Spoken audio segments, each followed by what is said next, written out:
जी नमस्कार। नया साल आप सब लोगों को बहुत मुबारक हो। वर्ष 2023 एक नई उम्मीद के साथ आए। दुनिया में खुशी हो, स्वास्थ्य हो, समृद्धि हो और बहुत से लोग जिनको खाने को या जिनके पास मकान नहीं हो उनको खाने को मिले, यानी कि सर्वे संतु सुखिनः। तो बहुत सुंदर हो ये साल, नया साल।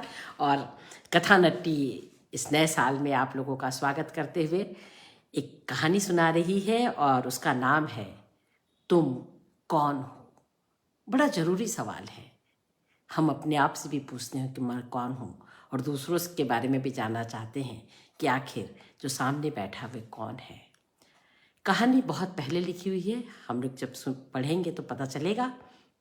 नमस्ते कालिन जी, नमस्ते। आप आई, बहुत अच्छा लगा। एक दो लोग और हैं, उनको भी बहुत बहुत प्यार। नया साल मुबारक एक बार फिर से। और कहानी है कमलेश्वर की, तुम कौन हो। वह रात तूफानी थी। पहले बारिश, फिर बर्फ की बारिश और बेहद घना कोहरा। अगर हवा तेज न होती तो शायद इतनी मुसीबत न उठानी पड़ती, पर हवा और हवा में फर्क होता है। यह तो तूफानी हवा थी जो तीर की तरह लगती थी। गाड़ी वह खुद ही ड्राइव कर रहा था। उसका ब्लोअर खराब था, नहीं तो गाड़ी कुछ तो गर्म हो जाती। दूरी के हिसाब से वह शाम 4 बजे तक जिनेवा पहुंच जाता। फिर कम्यून खोजने में आधा घंटा लगता और हद से हद वह कम्यून के दोस्तों के साथ 5 बजे बैठा हुआ चाय पी रहा होता। लेकिन बर्फ के तूफान ने उसे मुसीबत में डाल दिया था। दोस्तों ने बताया था कि रास्ता बहुत खूबसूरत है, था भी, पर मौसम आए तूफान ने सब चौपट कर दिया था। जिनेवा जाने वाली सड़क तो बहुत शानदार है। वैसे यूरोप के सभी देशों की सड़कें शानदार हैं, पर तूफान का कोई क्या करे। फॉग लाइट न होती तब तो ड्राइव करना संभव ही ना होता। दिन में ही घना अंधेरा छाया हुआ था। उसे लग रहा था कि ऐसे तूफान में जिनेवा पहुंचना शायद मुमकिन ना होगा। इसलिए ड्राइव करते करते वह लगातार किसी मोटल की तलाश में था। पेट्रोल भी तो लेना था। आखिर एक मोटल सा नजदीक आता लगा। वह मोटल ही था। उसने गाड़ी रोकी। गैस पंप पर रोशनी थी, पर आदमी कोई नहीं था। उसने कई बार हॉर्न बजाया, पापा, और फिर काफी देर बाद एक आदमी निकल कर आया। प्रणाम राजेश। उसने चाबी दी और कहा, 20 लीटर पेट्रोल। गैस? हाँ हाँ। रात भर के लिए मोटल का एक कमरा। औरत भी मिल जाएगी। औरत की जरूरत नहीं है, तो फिर उन्हें तुम्हारी भी कोई जरूरत नहीं। इस उत्तर से उसने अपमानित महसूस किया था, पर कर क्या सकता था। अपनी बेबसी और मजबूरी को देखते उसने अपमान का वह घूंट पीते हुए भी पूछा था, अगला मोटल कितनी दूरी पर? 70 किलोमीटर है। और औरतों वाली बात तो वहां भी होगी। इस सर्द तूफानी रात में तुम औरतों से बचकर क्यों निकलना चाहते हो जी? वह चुप रहा, पेमेंट किया और गाड़ी स्टार्ट करके चल दिया। उसके जूते और मोजे पूरी तरह से भीग गए थे। पैर ठंडे हो रहे थे। तूफान बदस्तूर जारी था। रुकने की जगह का कोई अता पता नहीं था। सर्दी एकाएक बढ़ रही थी और जिनेवा अभी 150 किलोमीटर दूर था। और फिर जिनेवा पहुंचकर भी तो उसे कम्यून का पता करना था जहां उसे ठहरना था।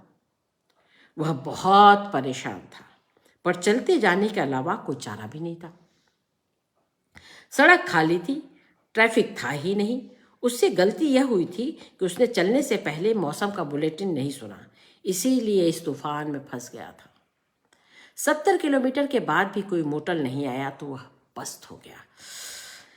आखिर पार्किंग लेन में गाड़ी खड़ी करके वह सुस्ताने बैठ गया।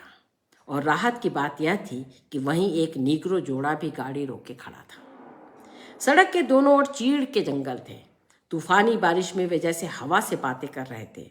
उनकी सरसराहट की आवाज़ें और तेज हो रही थी और बर्फ में भीगने की मिली जुली ठंडी महक भी आ रही थी। महक तो उसे अच्छी लगी, पर उस तेज हवा को बर्दाश्त करना मुश्किल था। उस नीग्रो जोड़े का एहसास था कि कोई गाड़ी पास आकर रुकी है। उसने क्रॉस करते हुए उन्हें देख लिया था। वे दोनों भी सिकुड़े हुए बैठे थे। तभी सायरन बजाती ट्रैफिक पुलिस की एक गाड़ी उसकी और नीग्रो की गाड़ी के बीच में रुकी। उन्होंने गेस्टापो की तरह तेज लाइट जलाकर तीनों को देखा और ऊपरी खिड़की का शीशा थोड़ा सा उतार कर उसमें बैठे आदमी ने कहा, गो गो।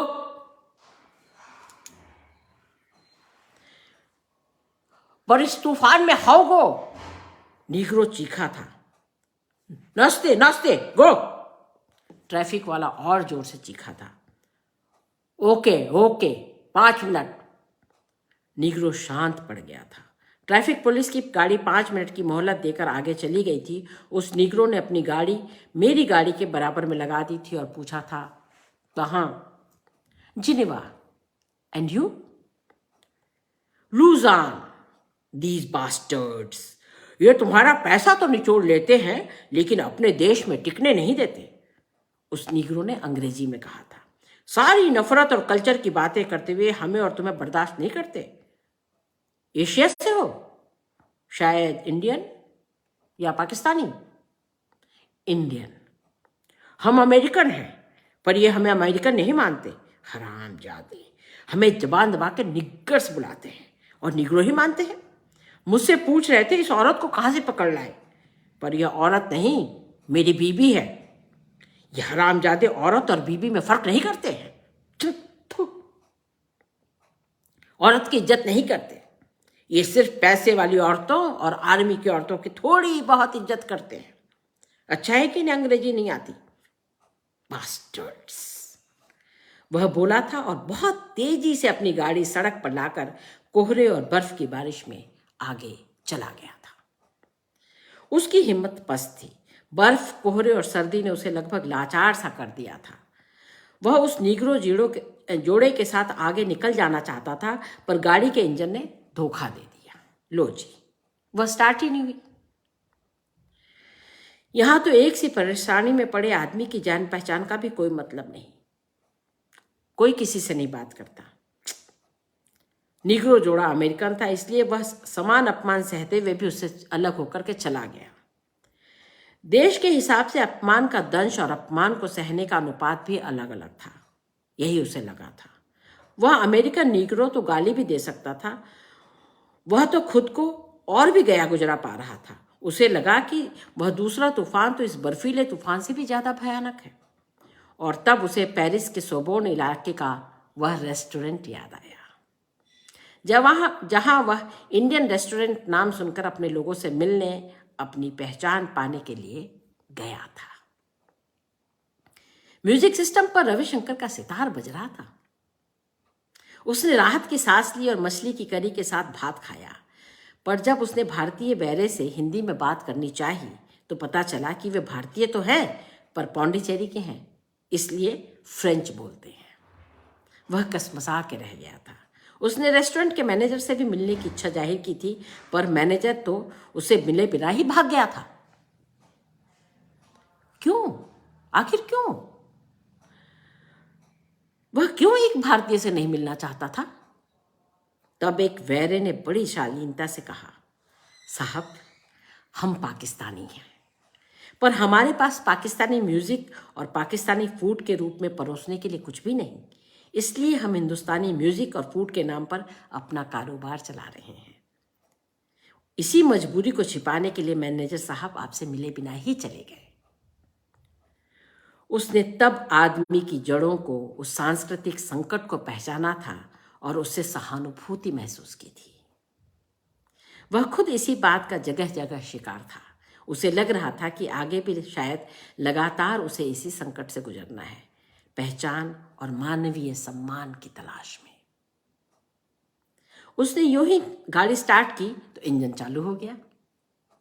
यह भी आश्चर्य की बात थी, नहीं तो इतनी ठंडक में बंद पड़ी गाड़ी कब स्टार्ट होने वाली थी।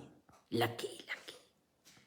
तूफान अभी भी जारी था, पर वह जैसे तैसे एक मोटल से आ लगा। गैस कितनी? पंप के आदमी ने आकर पूछा था। नहीं, गैस नहीं, मोटल में रुकने के लिए कमरा मिल सकता है? पूछता हूँ, कहते वह भला आदमी भीतर चला गया और 1 मिनट बाद ही फोन पर बात करके खुशखबरी लाया। यस, रूम फॉर यू, कमरे खाली हैं, तुम्हें जगह मिल जाएगी, गो गो।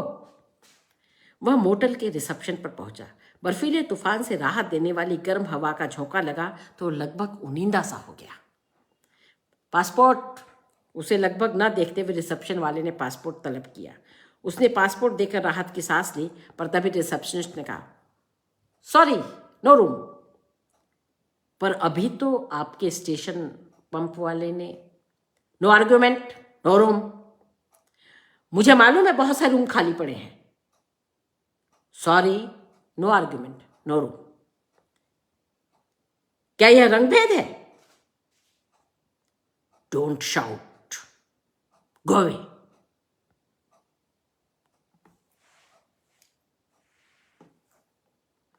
और वह बेहद बेहद अपमानित होकर निकल आया था। बाहर बर्फीली हवा के तीर उसे भेद रहे थे। जूते और मोजे और ज्यादा भीग चुके थे। उसने ओवरकोट निकालकर पहना था, वह भी अब तक काफी गीला हो चुका था। खून का घूंट पीते हुए अपनी गाड़ी तक आया था। गाड़ी ने साथ दिया, स्टार्ट हो गई और तब वह सुबह 3 बजे जिनेवा पहुंच गया था। अब वह कहाँ जाए इस जाड़े और बेहूदे वक्त में? सोचा स्टेशन पर रुक जाए, फिर सुबह 7-8 बजे कम्यून को फोन करके वह अपना ठिकाना खोज लेगा। जिनेवा के रेलवे वेटिंग रूम में वह जाकर लेट गया, थका और पस्त। गाड़ी उसने पार्किंग आइलैंड में खड़ी कर दी थी। वेटिंग रूम में बर्फीली बारिश की ठंडक के कोई आसार नहीं थे। वह माँ की गोद की तरह गर्म था। वह लेटा तो लेटते ही नींद आ गई। पर 5 बजे सुबह ही सफाई कर्मचारी ने उसकी कमर पर डंडा ठोकते हुए कहा था, यू निग्गर, गेट अप, गो अवे। और तब उसे उठना पड़ा था। और क्या करता? रात वाला तूफान अब थम चुका था। वह वेटिंग रूम भी घटना सहकर अब वीतराग था। उसे पता था कि उसके साथ यही होना था। यह तूफान तो लगातार जारी रहेगा। वह इधर उधर घूमता रहा और जब 7 बज गए तो उसने कम्यून में फोन किया। बहुत मुश्किल हुई यह बताने में कि वह कहाँ है, क्योंकि फोन रिसीव करने वाली जूनिया को अंग्रेजी नहीं आती थी। बहुत मुश्किल से वह उसकी बात समझा। वह सिर्फ 3 शब्द बोली, इंडियन स्टेशन, या। और जूनिया करीब आधे घंटे बाद उसे खोजती हुई आई थी। इंडियन को पहचानना उसके लिए मुश्किल नहीं था। उसने भी जूनिया की तलाशती आंखों को तत्काल पहचान लिया था। जूनिया ने उससे हाथ मिलाया और बोली, गो। उसने अपनी गाड़ी के बारे में बताया तो वह कुछ समझी नहीं। वह अपनी सिंत्रो कार लेकर आई थी। फिर इशारे से उसने यही समझाया कि उसके पास भी एक गाड़ी है और वह ट्रेन से नहीं बाय रोड आया है। उसने उसे वहीं रोककर वह कुछ देर के लिए कहीं चली गई। लौटी तो उसके हाथ में एक पर्ची थी। वह पर्ची स्टेशन पर कार पार्किंग की थी। जूनिया ने अपनी छोटी सिंत्रो गाड़ी में उसे बिठाया और चल पड़ी। कुछ ही देर बाद वे ठहरने के स्थान पर पहुंच गए। उसे तो मेरियाने एंकल के कम्यून में ठहरना था, पर यह जगह तो उसे कम्यून जैसी नहीं लग रही थी। पर मुश्किल यह कि वह जूनिया से ज़्यादा बातचीत भी नहीं कर सकता था, क्योंकि वह अंग्रेजी नहीं समझती थी। वह फ्रेंच भाषी थी और थोड़ी इटालियन और जर्मन समझ बोल लेती थी। सीढ़ियाँ चढ़कर जब वह ऊपर पहुंचा तो दरवाजे का ताला खोलते हुए जूनिया सिर्फ इतना बोली, स्टूडियो, माई स्टूडियो।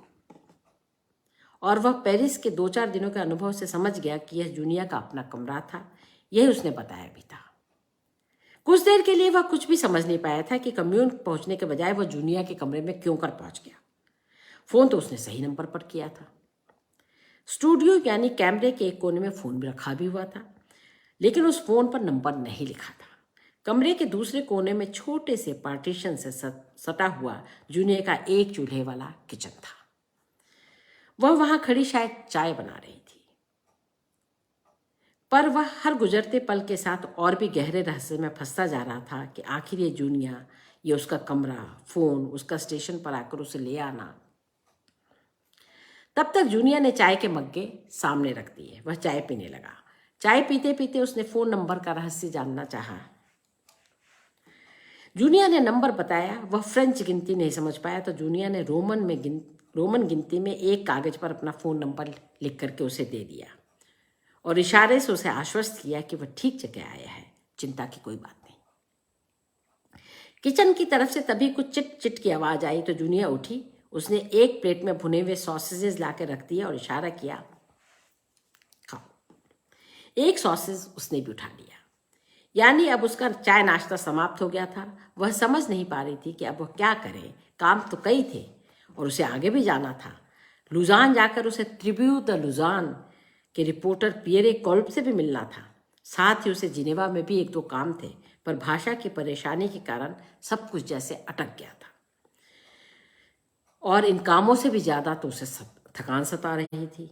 और सबसे पहले पिछली रात के तमाम जलते और सुलगते अपमानों को भूलकर वह सोना चाहता था। चाय नाश्ते के बाद जूनियर ने टूथपेस्ट, एक नया ब्रश और छोटा सा टॉवेल लाकर उसके सामने रख दिया और दरवाजे के बाहर गैलरी में बने बाथरूम की ओर इशारा किया और इशारों से यह भी जाहिर किया कि उसे मालूम है कि उसका सामान स्टेशन में खड़ी कार में बंद है और यह भी कि वह ओवरकोट, जूते, मोजे उतारकर ब्रश आदि कर ले, चाहे तो कुछ देर आराम कर ले।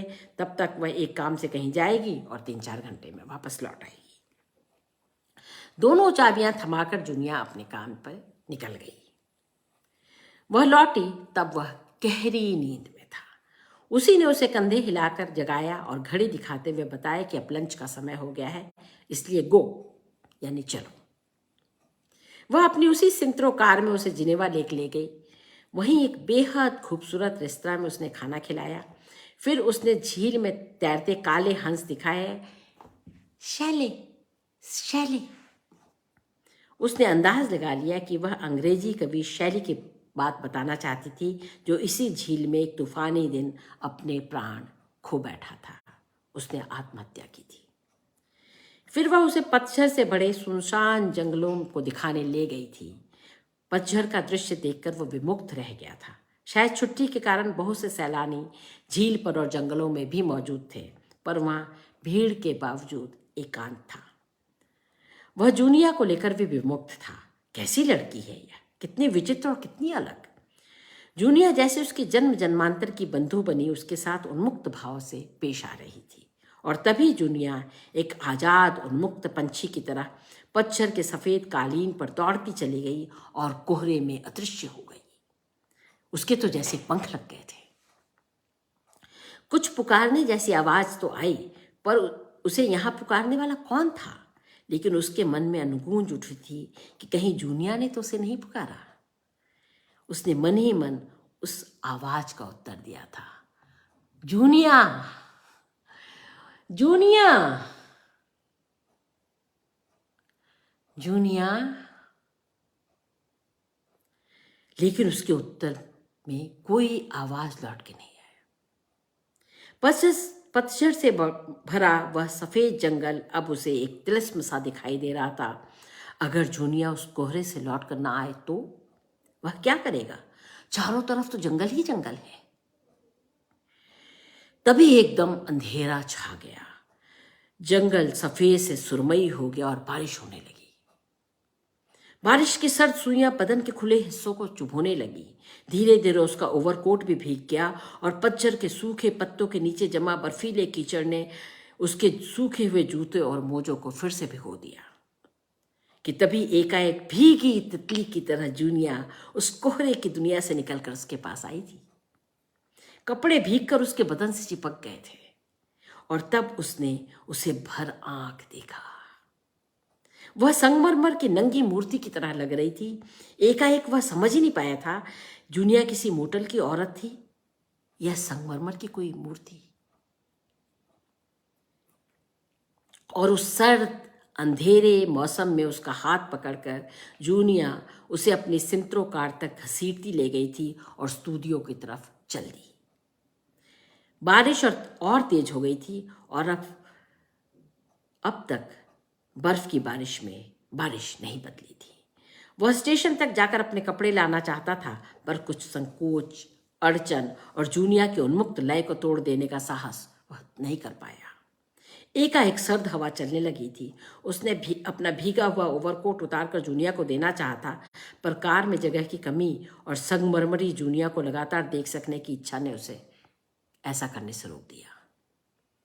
घर पहुंचते ही जूनिया ने इशारे से पूछा कि पहले तुम नहाओगे या मैं?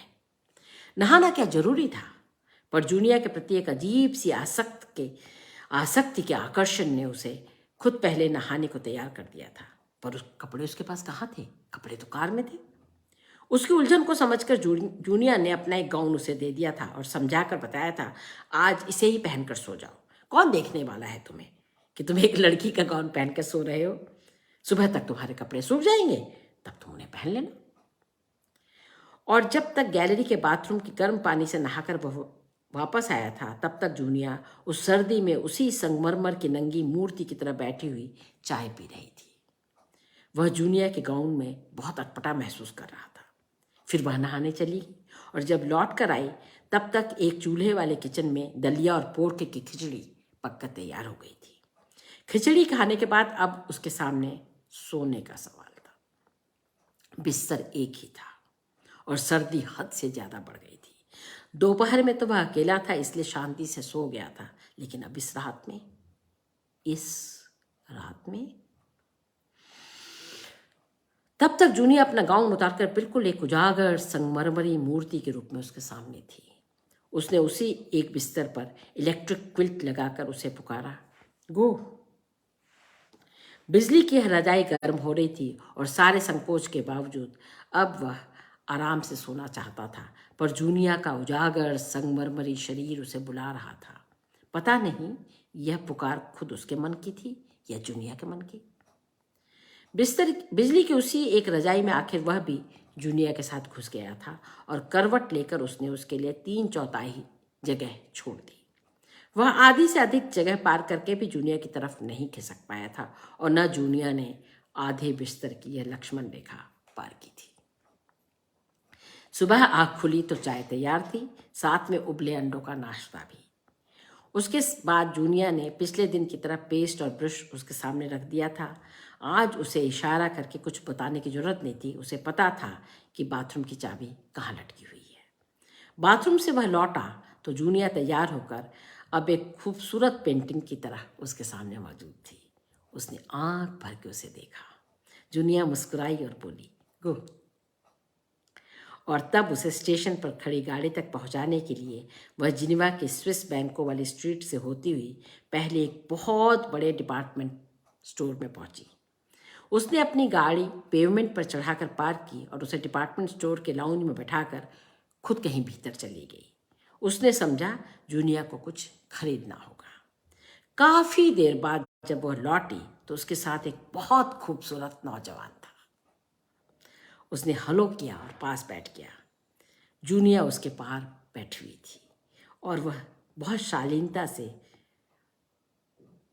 उस नौजवान ने तब अंग्रेजी में बात शुरू की, मेरा नाम फिलिप है, मैं इस डिपार्टमेंटल स्टोर में नौकर हूँ। जूनिया मेरी मंगेतर है, हम जल्दी ही शादी कर लेंगे। इसने मुझे बताया कि तुम कल सुबह आए थे और बहुत थके हुए थे। जूनिया का मंगेतर अंग्रेजी में बात कर रहा था, इसलिए उसने सोचा कि एक अजनबी की तरह इस तरह आने और ठहर जाने का रहस्य साफ कर दे।